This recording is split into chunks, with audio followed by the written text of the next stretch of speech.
for International Association of Facilitators.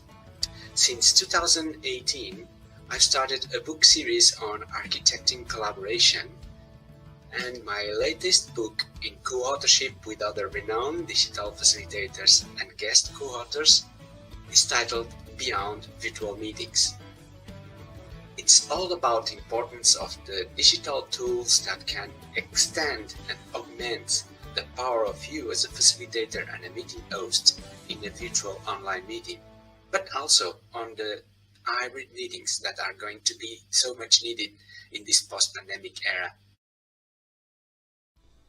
Along with my co-author Martin Duffy and esteemed PhD colleague, we host Talk to Your Meeting Daughter, a series of hosted conversations with meeting experts that can advise you about how to transition to this new normal and take advantage of this incredible once-in-a-lifetime opportunity to make the organization of your meetings more sustainable.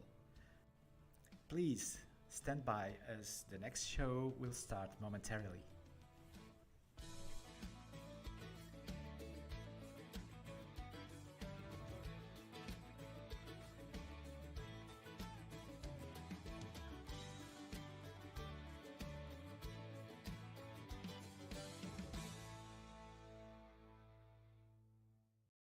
Okay, so greetings, everyone. It's really great to be here again with you.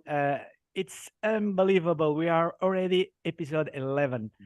This year just started so fast, right, Martin?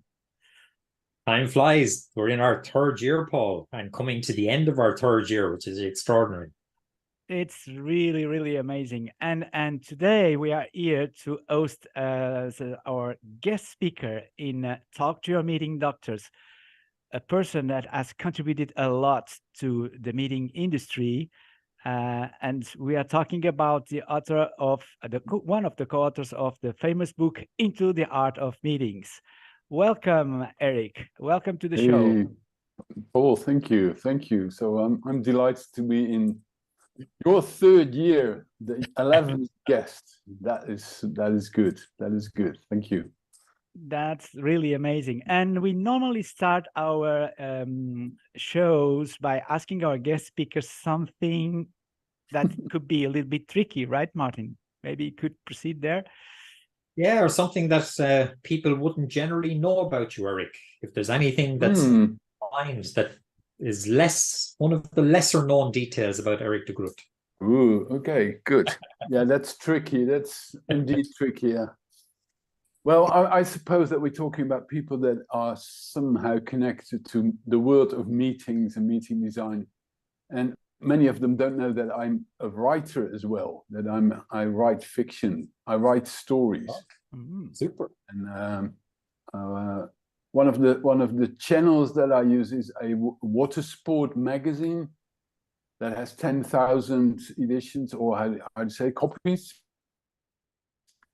It comes up twice a year, and always in the Christmas edition, I write the crazy fantasy water sport story that is over the top. That is what I do. So I think not many. Quite a few people know that I lived on a boat. I had a yacht built 15 years ago. It sold again, but that was my life. Wow. But now I'm using all these memories and these experiences to create these totally crazy stories.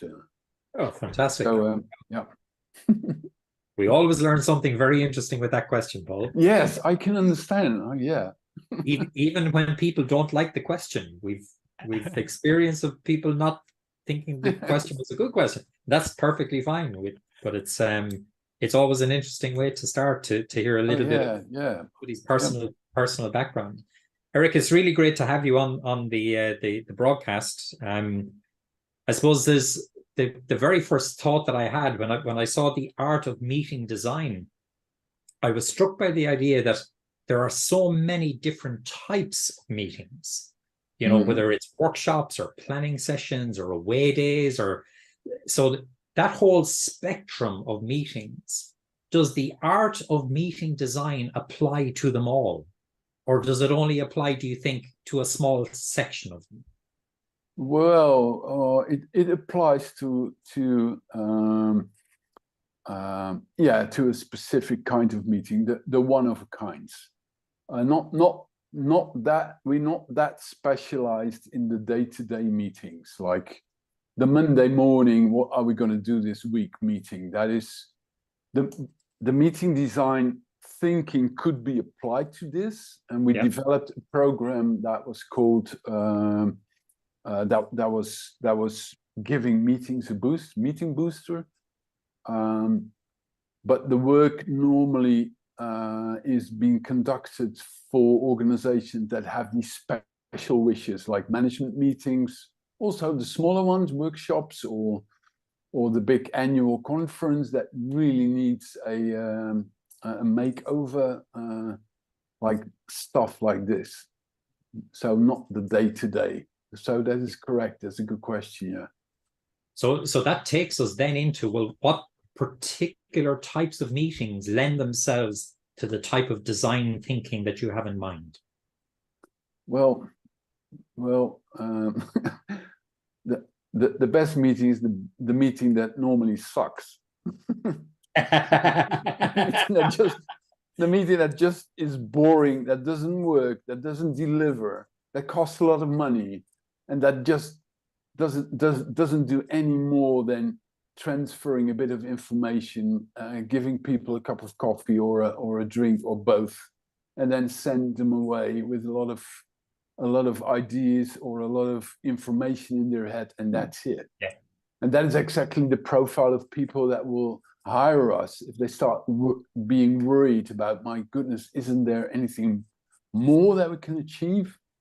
Yeah. And so it is, in a way, it's not a kind. We've done so many really different ones, but the common factor was always the meeting owner being worried about, it's not going to work if we only do a panel discussion and we give them a keynote and then we give them a couple of breakout sessions that are in themselves quite often keynotes as well.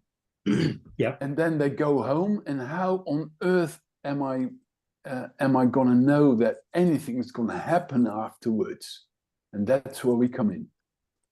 So is that the key driver? It's the post meeting activities, or is it during the meeting dissatisfaction leading to post meeting lack of follow on, lack of energy, lack of a bit of both, of course. Okay. It is not being satisfied by what happens in the meeting. There's no good atmosphere, or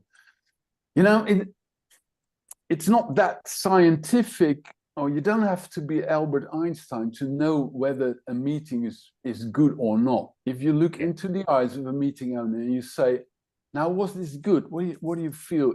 Did anything crucial happen today? Then most people instantly know, yes, this was really good. This is going to create something new, or it doesn't. And that is indeed the wish of organizations, to create something that has an effect after it's all gone. And I presume then it's typically, is it the head of the company, the CEO, or is it one of the kind of the senior executive management team members that will typically come to you and they'll pose some kind of a problem that they're experiencing about their meetings? What kind of problems typically come in your door?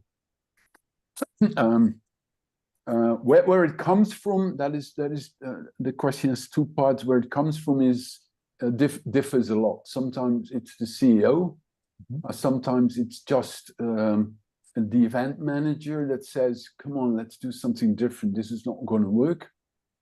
So that comes from different angles. Sometimes it's a consultancy firm that says, we need a meeting that addresses this, we don't know how to do it, but we know that we have to do this. So from different angles. And then your second part of your question. I forgot. Sorry. What kind of problems then? Oh, right. So Yes. Yeah. when we can identify who brings the problems, what kind of problems Yeah. are they bringing that need Well, design work? Well, quite often it is about silos in big organizations. People don't talk to each other. Yeah. Quite often it is about people don't take ownership of what an organization needs to do. They just listen in, go back home, and they just don't do anything. That is quite common. Sometimes it's about not being creative. We want our people to speak out, to come up with things that we as management can't think of. We want them to share their worries and share their ideas of how to realize progress. And that is so, yeah, these are three pretty typical things. The beauty is it seems very strangely, it seems to change over the years. And there is a sort of a theme in the air. Now, I had the last couple of let's say 2 years, the theme was the silo. People don't talk to each other anymore. That's interesting. And then, well, of course, we all know people need to think out of the box. Mm-hmm. And that is something that is worrying organizations a lot. And you can change that in meetings. You can kick the box out of the whole thinking. And then people say, out of the box, there's no box anymore.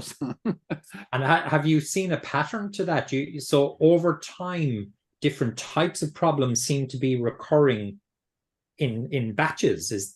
Am I understanding? Yeah, that is it could be a coincidence. I don't know. It's very hard to really understand. But nowadays, of course, we talk a lot about, sustainability. And sustainability related to ownership. Everybody's talking about sustainability, but nothing is going to happen if no one says, okay, this is my problem. I own it. In my part of the organization, we're going to do stuff. So this is about ownership. And again, face-to-face meetings can almost push ownership into the faces of participants. It could be, in a way, pretty rough as well. You have to do, sometimes you have to do pretty radical things to make that happen. And will that be in advance of the meetings, or during the meetings, or after the meetings, or all three? All three, yeah. Yeah, yes. It starts, that's good. It starts how you invite people. Yeah. I mean, an example is, dear Mr. Duffy, we are delighted to invite you on our annual conference of ex-aviators, and we hope you're going to enjoy the keynote of Mr. Armstrong. Now, if that is the basic text of the invitation, your reaction will be, my goodness, I'm a guest. They're gonna entertain me. It's gonna be. Armstrong's going to be there. Wow. And I'm invited to be there. They're happy when I come. So that puts you in a position of the big consumer. So if you want people to own a problem, you're not going to invite them this way. Yeah. You're going to say, okay, Martin, as you know, as an aviator fan, sustainability in aviation is a great problem. We can only solve it having the best possible minds in the house, and that is why we invite you. So please be there. We need you. Now this sounds totally different, right? Then you come and you think, my goodness, I have to save the world. I'll be there. So you're switching. You're definitely. I can see that form of invitation. So setting that scene in advance of the meetings becomes a key ingredient to changing and switching how people react, respond, engage, and so on. Yeah, Super. Yeah, makes sense. And then if you follow that line, then instantly the first program part and even the opening should resonate with that idea immediately. So any opening should energize and mobilize people instantly if you want them to be the owners of the problem. Now that is the sort of meeting design thinking that we apply. Absolutely. But can I throw some question here, Martin? Because I know you have a script and our time is limited, obviously, to our 45 minutes here. But Eric, listening to you and to this massive wisdom that you bring to the table here, I'm wondering about world statistics on meetings. Because I see that, and this is, tapping on your own experiences, how in percentage of total number of meetings a day, right, in the meeting industry, what's the percentage that you feel going to be problem-solving meetings rather than entertainment meetings, that corporates throw for customers? And well, we're talking about homeopathic percentages here. It is horrible. If you Google and you use the term conference program, and you go to how do you call that, pictures, so you want to see actual programs, then 1 million programs come by and they all look the same. It's all like the keynote opening address, the minister of blah blah blah says blah blah blah, and then we're going to listen to this and this. So it is slow. This is a frustration. I'm getting old now. 60s. I just turned 67 yesterday. Yay! Hey, and then I'm looking back and happy birthday. Thank you. Happy Yes. birthday. Yeah, we're celebrating. And the point, I could be really frustrated or I could be really happy, and I still don't know which one should be genuine. I mean, there's so much total nonsense going on, money spent really badly. At the same time, if I compare meetings, association meetings, for instance, in the past when I just started in '92, and then I ran into MPI and I did a couple of workshops in an Amsterdam European conference of them, and I said, okay, let's do something, guys. I want to become active. Let's change the tables a little bit. We pushed them aside and then rearranged the chairs. They were totally flabbergasted. Like, what do you want to do? You want to change the room here? Why? So there was a total earthquake there, and that's not the case anymore. People started in the mainstream. People will have started to think about, all right, we can influence. There's not only the classroom typical setup that's going to work. We can do different things. So there is change, yes. However, of course, very slow, very slow. I was just going to say, but is there still resistance to that change in how the meetings are conducted and so on? Oh yeah. Wow. And that's an interesting field to explore, because much of the resistance is not participants, not at all. I mean, I can tell you for ages about the totally crazy things that we have had people do. And just if you have a good idea and you have a strong facilitator, you can do practically anything with people. So that's never the point. Resistance comes from the highest level, always. They are scared. They have not the imagination of what's going to happen if you let go. If you have a group of 3,000 people going crazy and starting to yell out ideas, the mother management people think, yeah, that's going to be a mess. And my responsibility is to avoid a mess. That is what I do. I'm in control, and then I'm not in control. So better not. So that is the resistance. So it's a question of inserting imagination in the world of management as well. But from what you're saying there, Eric, if there's resistance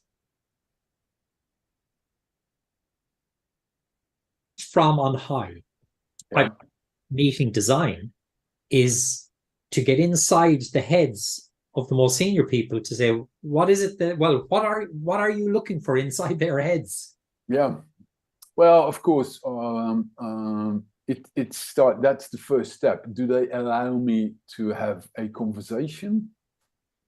And as soon as the door opens, then we know, oh, we might be getting there. Which is in any consultancy job, it's the same, right? Absolutely, yeah. Change management start with the CEO opening the door. If the door is closed, forget it. Yeah. Now, and then as soon as the door opens, you have to have a methodology and ask the right questions. And one of the questions that is pretty successful always is, okay, now we speak here with 3 or 4 board members about the upcoming annual management meeting. 500 people travel worldwide cost loads of money. Now, then I'm asking these guys, how many meetings do you do on an annual basis? What is the sort of average time consuming factor of your employees? Okay, they do about 30% of all their work is meetings. Okay, now what is the annual or the hourly rate of your employees? Yeah. Now, do the hours that your people spend time the hourly rate, and then do your math. And then there's a huge number coming out always. Then you ask, okay, now who in the board is responsible for this investment? Then there's a silence. Nobody is. And then there's the guy who is responsible for whatever, for marketing. How much do you spend on marketing? Now this. Now you spend more time on meetings and more money on meetings and less on marketing. But marketing is in the hands of one of the board members, and meetings is not. Now, would that be normal, even in very Anglo-Saxon management thinking, to spend so much money on and nobody's responsible? Is that a good thing to do? And then, okay, then they open up. That is the way, in general, to open the door. Of course, we have a methodology. If we focus with the meeting owner and the team of people, we focus on what a meeting should achieve. We have a number of steps. Sure, yeah. And the first question is always fun for me, because I always know what's going to happen. And they're going to be really confused. Well, it's a question. Well, I'm not gonna dive into the methodology, but and then the end of the discussion is always the CEO thinks this, and a couple of board members are really totally amazed about what that person says. Do you really think? Do you really think the meeting is about this? I thought the meeting was about that. And then I know now we're on track. So the key thing that we're trying to establish is purpose, meeting purpose, linked to meeting outcome. Yes. See, that's a consistent theme, actually. When we think back, Paul, on all of the meeting conversations that we've had with all of the different experts, looking at meetings from very, very different perspectives, but that's a common thread that keeps on coming back. Purpose and output. Why are we doing it at the beginning? And what are we expecting to get at the end? But you said something really interesting there, Eric. You brought it back down to the bottom line, a bottom line question. In other words, cost, investment, ownership and responsibility for that. Is that a key part of your meeting design philosophy? Oh yeah, it is. And cost also in terms of human human spending time on something. We have all these problems in the world, and then they're going to sit and they do stuff that is totally ridiculous. So that is hurtful. However, when we talk about resistance, there's another remarkable thing that we have to realize here, which is that me and you, Martin, and you, Paul, we all received about 12 years of really consistent education in enduring meetings that we didn't know why we were there, which is our school time. We came as a 5-year-old, we came into a room and there was someone telling us what to do, and our parents said, no, this is good, you should be here, and we had no clue why. And that kept on being the case until 16, 17, 18. We went to history lessons and we had no clue, why are we explaining, why am I here? What's going to be the outcome of this? So we're all very, very, very trained in enduring those meetings that we don't know why, we have no clue of their purpose. And then we go into professional life and our manager invites us for a meeting, and then we think, oh, this looks like a classroom. That's good. We're familiar here. It is a familiar situation. You have to just be there, but low profile a little bit. Don't ask questions. Listen carefully, and try to survive. And that kicks in very quickly. Eric, sorry to interrupt, because I mean, taking advantage also of your presence in this amazing conversation and tapping on your wisdom. You know, I have the privilege, and Martin and I, we are meeting doctors because we're both PhD. I had the privilege to conduct research at Management School, Lancaster University, where I was. I've met Gareth Morgan. He was senior than I was when I was at Lancaster. And he come up with this concept, and I'm sure you both are familiar with the concept of organization as metaphors, where Gareth did lots of research and think about organizations can be machines as well as living organisms, as well as brains, political systems, you know. And when you just said, Martin, that a purpose is at the core of the most conversations we have here, is a common theme, a common denominator. I'm wondering, and Eric, this is for you, and Martin, please step in as well from your experience. As would this concept of metaphor in an organization could actually impact on the purpose of meetings, right? Because it's not the same thing if you're living in an organization that is a machine. Meetings serve a purpose that's totally different from the purpose of meetings in organizations that are flux and transformation, right? Or even psychic prisons, as Gareth puts them, you know, organizations that could be political systems, you know. And this is something that I would like to listen from you, Eric, and also Martin, from you too. Martin, I think you agree this is an important angle. Absolutely, yeah. Martin was in the military, so organizations as machines is familiar to you, right, Martin? Yeah, absolutely. And I suppose it speaks as well, Paul, to the context, though, doesn't it? That the context in which the meetings are taking place informs the purpose they serve. Yeah.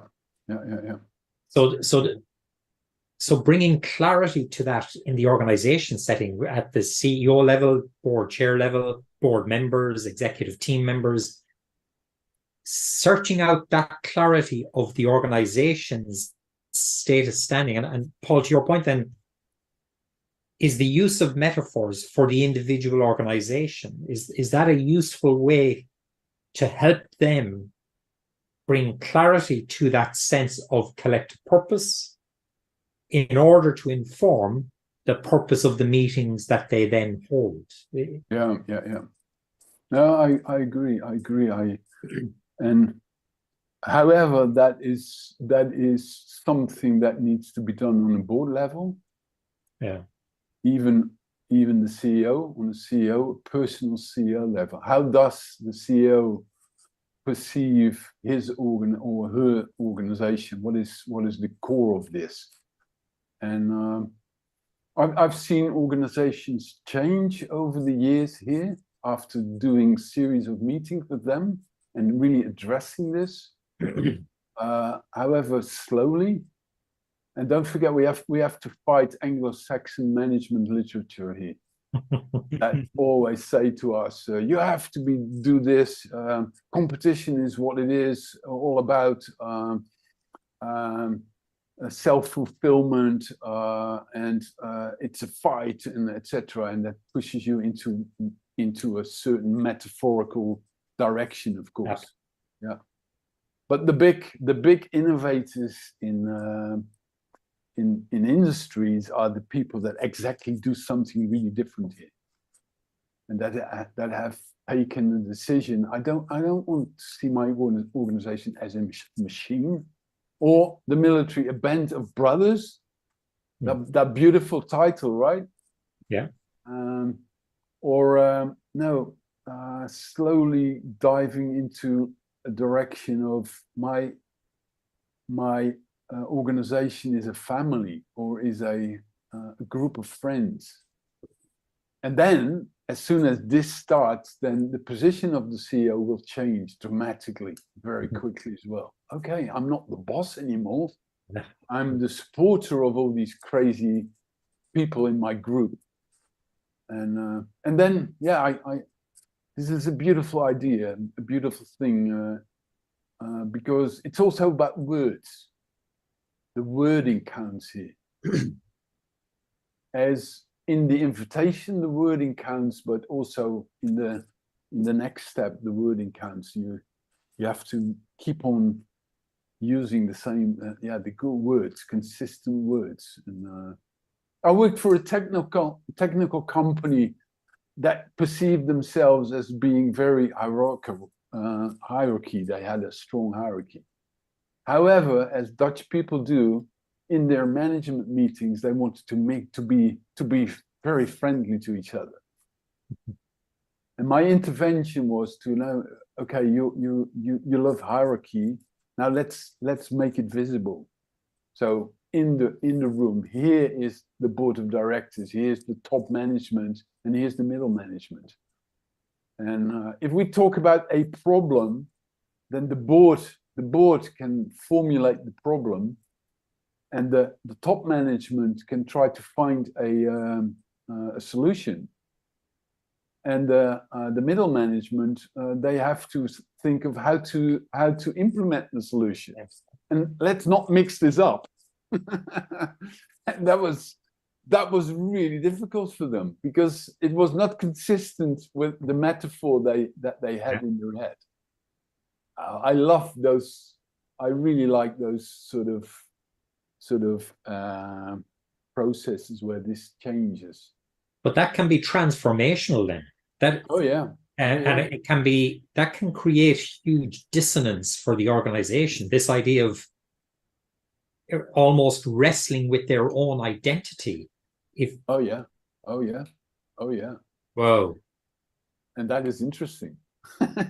That is quite interesting. I'm sorry, Martin, did I interrupt you? No, actually, I was just going to lead back to a point to the point that you made there, Paul, that as you were speaking and talking about the metaphors and so on, the picture that was evolving in my mind was, are we actually talking about the culture of the organization? Is that what this is leaning into?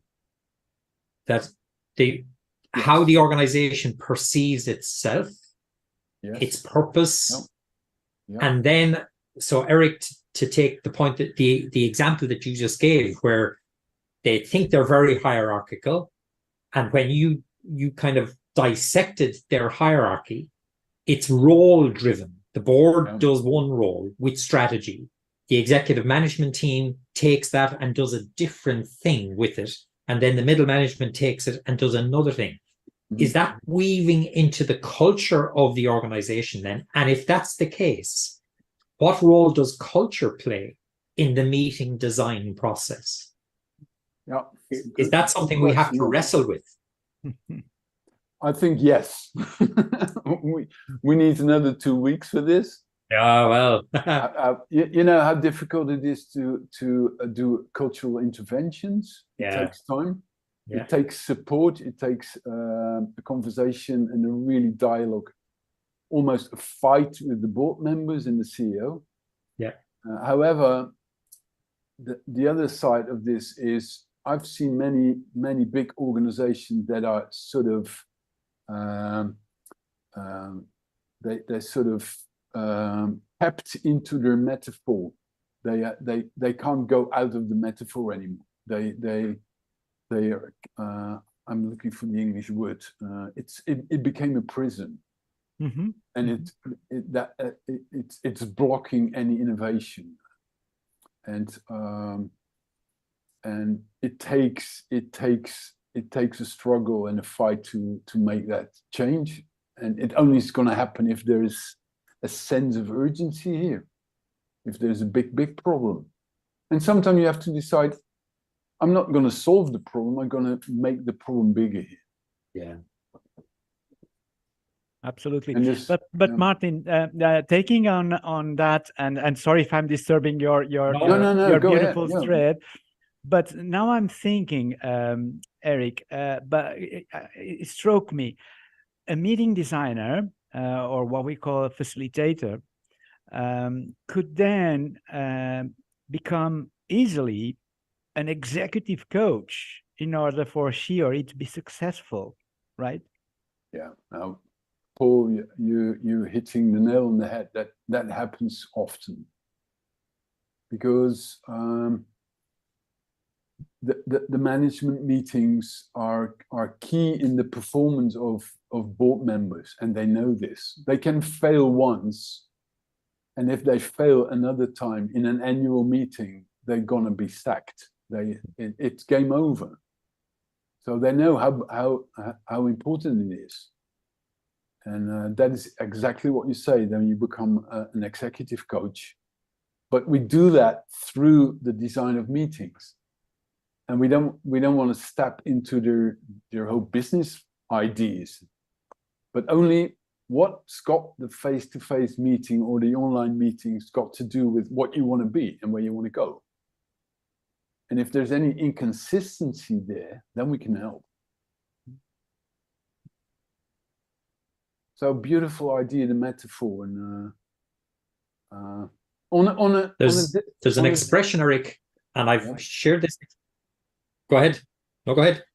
Yeah. No, the whole idea of metaphorical thinking that is driving behavior has got another perspective related to meeting design, which is if people enter a meeting, they have this metaphor, also the expectation in their head as well, and that is a metaphor.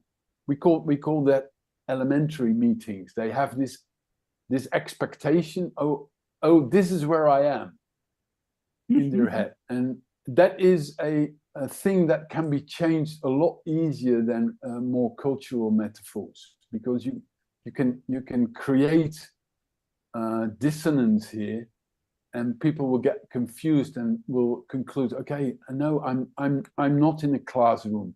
This is a laboratory, or this is a sports game. And that is actually what we do as well. Madalena was about to tell you about a meeting. I don't know if the conversation would go there, but we did a meeting together, and instead of going to a conference center, we went to a sports arena. And when people entered there, I facilitated it as well. We did the design, and I did some sort of facilitation every now and then. And when they entered, we made sure that there were basketballs there. While drinking coffee, there were basketballs flying around. And that gave them the confusion. Oh my goodness, we're not in one of those sit, listen and shut up meetings. We are in a sports arena. And that was a totally different elementary meeting. We are the players today. And that was exactly what our meeting owner wanted to achieve. We want them to be players and not an audience today. So that's what you actually can do. That's amazing, because then you're playing with environment in order to impact behaviors of meeting participants. Oh, right? yeah. Oh, yeah. And I remember that from the book, I read your book, Into the Art of Meetings, and something struck me there, because you create separation between what you called the content flow of the meeting, and then I forgot the name of the other concept, but it's probably the environment, right? The environment. Yeah, the experience concept. The experience content. Yeah. Can you elaborate a little bit on this, Eric? Because I found those concepts so quite powerful. Yeah. Well, the concept of experience, the experience concept idea is, we want meeting owners to speak out about what kind of an experience they want to offer participants. And that is not that easy, because people say, oh, okay, that's a good question. Now, I want it to be really inspiring. I want it to be out of the box, and I want them to have a great time. Okay, thank you. I understand. So now what do I have to do? Now go to the theater. Yeah, right. This is, if that's the case, easy. Then the new theater, job done. No. What we do is we say to them, listen, an experience comes from what people do, what they actually do. So if you go hunting, then you have an experience of being a hunter, and that gives you a certain an experience, right? So hunting is your job. So we say, okay, in terms of experience, what do you want people, your participants, actually to do? And we have these beautiful words that express activities, and those are called verbs. So we say, now let's go and we do a long list of verbs. Now, CEO, unload and use your fantasy and tell us what do you see people do? And they always go sort of like, now they talk, and I write on a flip chart to talk, and then they go on to talk, to eat, and sometimes they just invent it on the spot, and then an image comes up. Now from this, we go through a couple of steps, and the end is that I lead them into formulating a situation in normal life that has all these, and then we cut it down to 6 verbs, all the 6 verbs in it. And they're going to say, actually, it's amazing. They're going to say, I want our annual management meeting to feel like a Christmas dinner. And the Christmas dinner are these 6 verbs. And then we say, okay, now whatever happens in the meeting, any program part in the meeting has to have at least 4 of these verbs, these activities in there. And it says, enjoy, eat. Now, a Christmas dinner is also about quarreling, right, to your family, or now it has quarreling, or now you understand. And we also say, now, listening to a lecture is not something that you mention. So sorry, there can't be a lecture in it, because it needs to be Christmas dinner. Nobody's lecturing during Christmas dinner. And the beauty is they said it themselves. Yeah, And they agree. They say, yeah, good, good. Now that's the experience concept. And you can build on this. And I've seen many different, really weird ones that really worked totally well. Okay, And amazing. that gives the meeting, that is only on the experience side of it. It's not the content, it is what people are going to experience. And then you insert the content in there. And up, here you go. Okay, it's amazing, amazing. Yep. Well, Martina won't join us, I think, and we are approaching the end of the episode, right? So maybe we could strike a part 2. Martin, what do you guess? Part 2 next month with Martina? And certainly, I think it would be really interesting. Sorry, and Paul. And we will invite also Mike, your other co-author. I think it's well worth it, right? From what we capture here. Yeah, whatever. What's really struck me about the conversation, Eric, is the concepts that you've laid out are, you know, they're provocative. And we just at the end, we started to touch into some of the, how do we deal with these different provocations? And the question that's in my mind now is, so what's going to come out of dealing with these provocations, which I have an intuition that's going to be the meeting design.